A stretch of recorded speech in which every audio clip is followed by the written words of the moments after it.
Bolivia y el Perú, que estará representado por el antropólogo Carlos Iván de Gregori, que es uno de nuestros más lúcidos analistas. Carlos Iván, cuando aparece esto que se ha dado a llamar la globalización, existía el temor que las identidades nacionales fueran barridas, ¿no?, por la modernidad. Sin embargo, quienes creen que frente a un acto de acción hay siempre una reacción y que esto va a servir al contrario, para que una vieja cultura como la peruana muestre una serie de valores. Bueno, así es. Al principio se tenía la idea que, bueno, íbamos a terminar todos como una especie de suburbio pobre de Miami, pero conforme pasa el tiempo se ve que no es así, y que más bien globalización y fortalecimiento de las identidades locales son como dos caras de la misma medalla. A más globalización, más reacción, como tú dices, a esa posible pérdida de especificidades y por consiguiente en muchos casos una reafirmación de identidades locales. En ese sentido, organismos internacionales como la UNESCO ha tenido últimamente un papel importante, por ejemplo, en rescatar el valor de la cultura para el desarrollo. Hasta hace poco tiempo, tú sabes, el desarrollo se medía únicamente por índices, qué sé yo, crecimiento del Producto Bruto, esperanza de vida, industrialización, macroeconomía y números.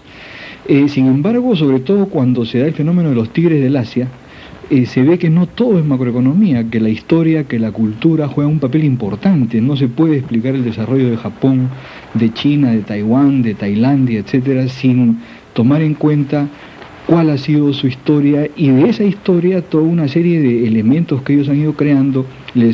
No es que han sido un lastre como antes se creía. Antes se creía que las tradiciones, que lo tradicional era un lastre, y que ser moderno implicaba abandonar todas las tradiciones, ¿no?, y bueno, volverse un cosmopolita. Mientras que cada vez se nota más que no es así, que muchas de tus tradiciones pueden servirte para el desarrollo, no solo pueden servirte, sino que son indispensables, que tú te bases en ellas si quieres tener un desarrollo sólido, sustentable, como se dice hoy, ¿no? La famosa frase de que cuanto más conozcas tu aldea, más universal serás. Por supuesto, claro. Bueno, que además, si tú ves a los grandes personajes peruanos, ese ha sido el caso, ¿no es cierto? Qué sé yo, Vallejo, ¿no?, el Cholo Vallejo. Cuanto más peruano su lenguaje, más universal su poesía, ¿no es cierto? Y él tiene incluso versos antes de que esto de la globalización se pusiera de moda, como Sierra de mi Perú, Perú del mundo, y Perú al pie del orbe yo me adhiero, ¿no?, que es casi lo global y lo local, diríamos hoy, ¿no es cierto? Y es curioso porque fíjate, yo pongo a veces de ejemplo cosas pequeñas aparentemente, ¿no? Porque el primer peruano que grabó un disco CD, un compacto en la nueva tecnología de las grabaciones, fue Raúl García Sarte. Y el único peruano que ha sido exhibido con una gran muestra en el Museo de Arte Moderno de Nueva York es Martín Chambi. Claro, o sea, ahí está. Yo creo que en el Perú hasta hoy todavía, aunque va cambiando la situación, ¿no?, se ha considerado que las tradiciones, que nuestra diversidad cultural era más bien un lastre del cual teníamos que deshacernos. Hoy día más bien eso se rescata, y en ese sentido países como Perú tienen una riqueza inconmensurable, tienen, para hablar en términos económicos, una ventaja comparativa que tenemos que aprovechar. Y no solo en arte o en turismo, mostrando nuestra riqueza arqueológica, sino también en cosas mucho más estrictamente económicas. Por ejemplo, cuando se pone en primer plano y se rescata el papel de los microempresarios, en su mayoría migrantes andinos, muchos estudios prueban ahora que son una serie de rasgos de la cultura andina tradicional que a estos migrantes les sirve para luego tener éxito, entrar con éxito en el mercado. Todas sus redes familiares, todos los lazos de reciprocidad, de redistribución, a los cuales estaban acostumbrados en sus comunidades, los trasladan, los recrean, ¿no?, y los usan aquí también para pues competir con ventaja en muchos casos, ¿no? Sí, es curioso porque, por ejemplo, la uña de gato, para hablar de un tema específico, ahora está prácticamente diseminada por todo el mundo, y cuando de pronto aparece el Viagra en Estados Unidos, dicen, bueno, aquí tenemos la maca. Claro, la que le llaman el Viagra andino, ¿no es cierto? Sí. Ahí hay también un peligro, porque hay dos, como siempre, pues, ¿no?, hay posiciones en conflicto, hay tensiones. Por un lado está la UNESCO, por ejemplo, con este informe que se llama además Nuestra Diversidad Creativa, ¿no? Y otros organismos que más bien tratan de promover el respeto a la diversidad. Pero por otro lado, por ejemplo, hay grandes transnacionales que quieren patentarlo todo, incluyendo cosas como ñegato, ayahuasca, toda una serie de riqueza biogenética que ha tardado pues siglos o milenios en desarrollarse. Entonces ahí también hay toda un campo de acción, ¿no?, para ir defendiendo, asegurando esas riquezas y, por cierto, lanzándolas al mundo, ¿no?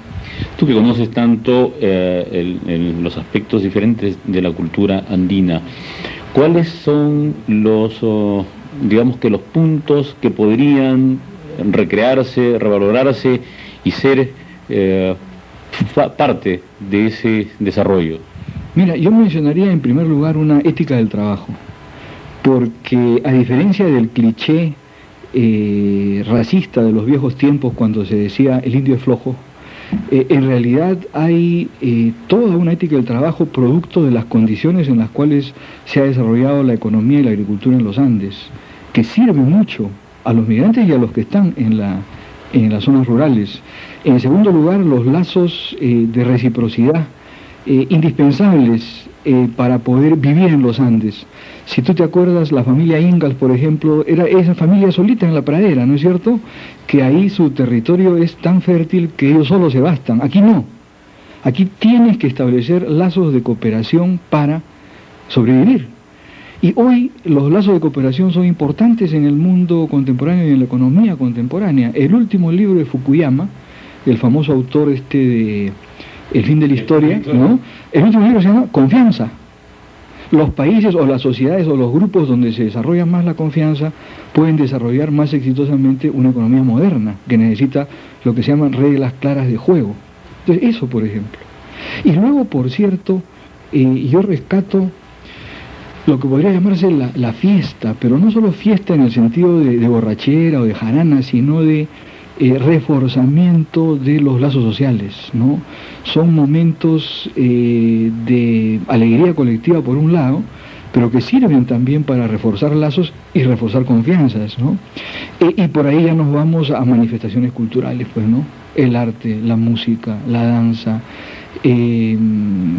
toda una serie de creaciones artísticas que tienen que valorarse y revalorarse, por un lado como parte de nuestra identidad y estar orgullosos de ello, y por otro también para la industria turística, ¿por qué no? Hay un caso, por ejemplo, a propósito que tú has hecho mención de este tipo de cosas. Alguna vez conversábamos también en el programa con John Murra, hablábamos sobre los pisos ecológicos y cómo había una relación de una región con otra que de todas maneras tú tenías que utilizar los territorios del otro para poder pasar, y que, por ejemplo, manejando una situación como esa, lo que ha ocurrido en Yugoslavia de repente no se hubiera producido aquí. Mira, hablábamos de que globalización y fortalecimiento de identidades locales son dos caras de la misma moneda, ¿no es cierto? Pero el peligro es que ahora en muchas partes del mundo la reacción a la globalización toma visos de violencia, ¿no es cierto? O sea, las identidades locales se fortalecen de tal manera que se vuelven muy excluyentes, que se vuelven antagónicas, y vemos pues estas guerras terribles por razones religiosas, étnicas, raciales, lingüísticas, ¿no? No solo en África, en Asia, sino en pleno corazón de Europa. Yugoslavia lo has mencionado, pero en Francia, mira, también hay una serie de problemas, o Alemania. En el caso peruano, a pesar de que todavía tenemos problemas de discriminación y de racismo, las polarizaciones no son antagónicas. Yo creo, y puede ser mucho por esta necesidad de cooperación. La cultura andina es una cultura mucho más abierta, mucho más dispuesta a asimilar y a incorporar una serie de elementos externos que otras culturas, que más bien tienden a cerrarse sobre sí mismas. Y yo creo que eso es positivo, ¿no es cierto?, porque permite manejarse mejor en el mundo contemporáneo, ¿no?, donde cada vez más lo que predominan son los que autores como García Campini llaman culturas híbridas, identidades fronterizas, gente que se sabe mover en su pueblo y en su fiesta y después pasar a la ciudad y trabajar y irse al extranjero y adaptarse y volver, o sea, poder moverse en distintos ambientes, y eso lo hacen aquí en el Perú no solo las clases medias y altas, lo hacen también los sectores populares, ¿no? Entonces eso también creo que es una riqueza, nuestra flexibilidad. No hay, en Irlanda, por ejemplo, se pelean protestantes y católicos porque un desfile no pase por una calle, ¿no es cierto?, por una batalla que pasó en 1680 y tantos. O sea, visto desde el Perú, ellos tienen sus razones, pero visto desde el Perú eso parece inimaginable, ¿no es cierto? O sea, ¿quién va a estar, no sé, peleando por algo que pasó hace 3 o 4 siglos, ¿no?